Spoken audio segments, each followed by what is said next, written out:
রাজ্যে প্রাক বর্ষায় বৃষ্টি হচ্ছে। উত্তরবঙ্গে ভারী বৃষ্টি, দক্ষিণবঙ্গে বজ্রবিদ্যুৎ সহ হালকা থেকে মাঝারি বৃষ্টির সম্ভাবনা। উত্তরপ্রদেশে একটি ঘূর্ণাবর্ত রয়েছে। বাংলাদেশ এবং সংলগ্ন উত্তরবঙ্গের ঘূর্ণাবর্ত ক্রমশ শক্তি হারাচ্ছে। কেরালাম পেরিয়ে দক্ষিণ পশ্চিম মৌসুমী বায়ু কর্ণাটক, অন্ধ্রপ্রদেশের কিছু অংশে ইতিমধ্যে প্রবেশ করেছে। দুদিনের মধ্যে উত্তর পূর্ব ভারতের রাজ্যগুলোতেও ঢুকে পড়বে মৌসুমী বায়ু। ভারতের মূল ভূখণ্ডে ইতিমধ্যেই বর্ষা মঙ্গল শুরু হয়েছে। দক্ষিণবঙ্গে বজ্রবিদ্যুৎ সহ বৃষ্টির সম্ভাবনা, গরম এবং অস্বস্তি বজায় থাকবে। বজ্রবিদ্যুৎ সহ ঝড় বৃষ্টি হলে সাময়িকভাবে স্বস্তি মিলতে পারে। দক্ষিণবঙ্গের সব জেলাতেই বিক্ষিপ্তভাবে বজ্রবিদ্যুৎ সহ বৃষ্টির সম্ভাবনা। 30 থেকে 40 কিলোমিটার, আবার কোথাও বা 40 থেকে 50 কিলোমিটার গতিবেগে দমকা ঝোড়ো বাতাস বইতে পারে।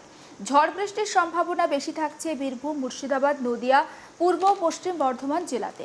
কলকাতা সহ বাকি সব জেলাতে বিক্ষিপ্তভাবে ঝড় বৃষ্টি হবে। মঙ্গলবার থেকে ঝড় বৃষ্টির সম্ভাবনা অনেকটাই বাড়বে রাজ্যে। কলকাতার আকাশ আংশিক মেঘলা থাকবে। বজ্রবিদ্যুৎ সহ বিক্ষিপ্তভাবে ঝড় বৃষ্টির সম্ভাবনা থাকছে। তবে ঝড় বৃষ্টি না হলে গরম এবং অস্বস্তি বজায় থাকবে। বুধবার থেকে ঝড় বৃষ্টির সম্ভাবনা অনেকটাই বাড়বে রাজ্যে।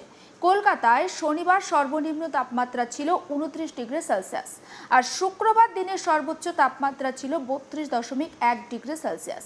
বাতাসে জলীয় বাষ্পের পরিমাণ কিছুটা বেশি ছিল এবং আপেক্ষিক আর্দ্রতা ছিল 69 থেকে 98%।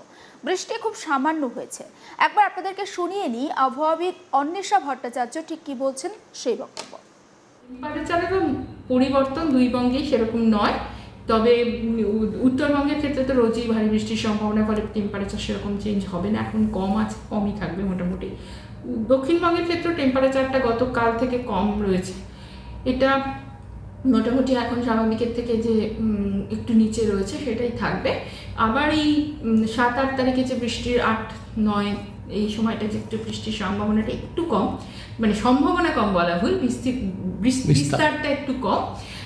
সেই কারণে মানে সমস্ত জায়গা জুড়েই বৃষ্টি হবে না। দক্ষিণবঙ্গে বৃষ্টি হবে, কিন্তু পুরো দক্ষিণবঙ্গ জুড়ে সব জেলাতেই বা সমস্ত শহরেই বৃষ্টি হবে না, যার ফলে কোথাও কোথাও টেম্পারেচারটা আবার একটু উঠলেও সেটা উল্লেখযোগ্য রকম নয়, এবং তারপরে আবার 10 তারিখ থেকে আবার টেম্পারেচারটা একটু কমে আসবে, যার ফলে আমরা মোটামুটি বলবো যে উল্লেখযোগ্য রকম কোনো পরিবর্তন বা তারতম্য লক্ষ্য করা যাবে না তাপমাত্রা দক্ষিণবঙ্গের ক্ষেত্রে। দক্ষিণবঙ্গে শনি রবিবার বৃষ্টি হবে, আবার 10 তারিখ থেকে শনি রবিবার বৃষ্টি হবে, আর তারপরে দুদিনও একটু বৃষ্টি হবে, মানে একদম পুরো শুকনো তো নয়, মানে কমবে, মানে ধরুন সবকটা জেলাতেই বৃষ্টির সম্ভাবনা রয়েছে, কিন্তু পুরো দক্ষিণবঙ্গ জুড়েই যে আজকে যেটা দেখছেন যে একটা পুরো দক্ষিণবঙ্গ জুড়ে একটা মেঘ তৈরি হয়ে সর্বত্র একটা বৃষ্টির সম্ভাবনা, সেই জিনিসটা থাকবে। কোনো কোনো জেলাতে 2-1 জায়গায় করে বৃষ্টি, কোনো কোনো জায়গায় স্ক্যাটার্ড বৃষ্টি, কোনো কোনো জায়গায় মানে ফেয়ারলি ওয়াইড স্প্রেড বৃষ্টি, এইরকম একটা ডিস্ট্রিবিউশন থাকবে। এটাই 10 তারিখ আবার বাড়বে, 10 তারিখে আবার বাড়বে আর কি, সেটা 10 এবং 11-12তেও বা একটু কমে, মানে কমে গেলেও আবার মানে 10 তারিখের থেকে একটু কমলেও মোটামুটি বেশিই থাকবে। বৃহস্পতিবার পর্যন্ত উত্তরবঙ্গের সব জেলাতে বৃষ্টির সম্ভাবনা থাকছে। 30 থেকে 50 কিলোমিটার গতিবেগে দমকা ঝোড়ো বাতাসের সঙ্গে বজ্রবিদ্যুৎ সহ বৃষ্টির পূর্বাভাস। বিক্ষিপ্তভাবে ভারী বৃষ্টিও হতে পারে উত্তরবঙ্গে। উত্তরবঙ্গে দার্জিলিং, জলপাইগুড়ি, আলিপুরদুয়ার জেলায় ভারী বৃষ্টির সম্ভাবনা বেশি। উপরের 5 জেলাতে বিক্ষিপ্তভাবে ভারী বৃষ্টি আগামী কয়েকদিন চলবে। মঙ্গলবার থেকে ঝড় বৃষ্টির পরিমাণ অনেকটাই বাড়বে উত্তরবঙ্গে। আর এই প্রসঙ্গে আবহাওয়াবিদ অন্বেষা ভট্টাচার্যের বক্তব্য শোনাবো। এটা প্রি মনসুন বৃষ্টিপাত, মানে যেরকম ধরনের বৃষ্টিপাত আমরা মার্চ, এপ্রিল, মে মাসে পেয়ে থাকি, এটা একই রকম বৃষ্টি। মূলত মানে নর্থ বেঙ্গলের ক্ষেত্রে আমরা ওয়েস্টার্ন ডিস্টারবেন্সের জন্য পাই, এবং সাউথ বেঙ্গলের ক্ষেত্রে কালবৈশাখীজনিত কারণে পেয়ে থাকি। এবং এখনও আমরা যে বৃষ্টিপাতগুলো পাচ্ছি এগুলো সেই ধরনেরই বৃষ্টিপাত নর্থ বেঙ্গলের ক্ষেত্রে, কারণ আমাদের এখনও বর্ষা নর্থ ইস্টের রাজ্যগুলিতে ঢোকেনি। আগে নর্থ ইস্টের রাজ্যগুলিতে ঢুকবে, তারপর সেটা নর্থ বেঙ্গলে এসে পৌঁছবে। তো এখনও নর্থ ইস্টের রাজ্যগুলোতে ঢুকেনি। বলা আছে যে আগামী 2 থেকে 3 দিনের মধ্যে এটা নর্থ ইস্টে ঢুকবার মতো ফেভারেবল একটা কন্ডিশন তৈরি হয়েছে, এই পর্যন্ত জানানো হয়েছে যে 2 থেকে 3 দিনের মধ্যে বর্ষা ঢোকার একটা পরিবেশ তৈরি হয়েছে নর্থ ইস্টের স্টেটগুলো, মানে মিজোরাম, ত্রিপুরা, এই মণিপুর, এই স্টেটগুলো, মেঘালয়, এইগুলোতে ঢোকবার একটা সম্ভাবনা তৈরি হয়েছে। তারপর আমাদের এখানে মানে নর্থ বেঙ্গলে আসবে, তখন বর্ষা বলা হবে, এখনো নয়। এটা প্রি মনসুন। এটা প্রি মনসুনের বৃষ্টিপাতই চলছে। আগামী 7 দিনই নর্থ বেঙ্গলে বা হিমালয়ান ওয়েস্ট বেঙ্গল যেটাকে আমরা বলি, সেইখানে ভারী বৃষ্টিপাতের সম্ভাবনা রয়েছে।